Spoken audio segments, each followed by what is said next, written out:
जय जगन्नाथ आसंता अगस्ट 27 तारिख रे पवित्र गणेश पूजा जानतरे बा अजाणतरे अनेक भूल आम करुचे से पूजा मंडप को त्याग करंतु जो पूजा मंडप पूजा नुहे बरम प्रहसन चलती ये आम प्रहसन कहूँ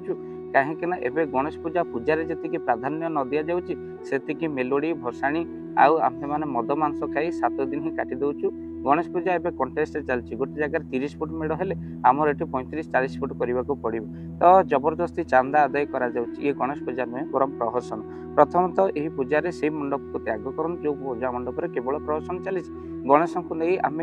पुण्य कण अर्जन करवा गणेश को पूजा करी परम पाप अर्जन करूँ केतबले गणेश को बंदूक धरी चेक कर तो केतबले कौटे गणेश को ड्राइवर कर सारे केतबले गणेश को आम विरूप कर गढ़ुचु जहाँ शास्त्र पुराण जो वर्णना ना गणेश को सही रूप दि जाऊँगी तो ये आपन को निवेदन करुचु गणेश पूजा गणेश पूजा भली हेबा दरकार। गणेश पूजा केवे चंद्र दर्शन करंतु ना कला वस्त्र पिंधु ना गणेश दुब चढ़ी शुभफल प्राप्त।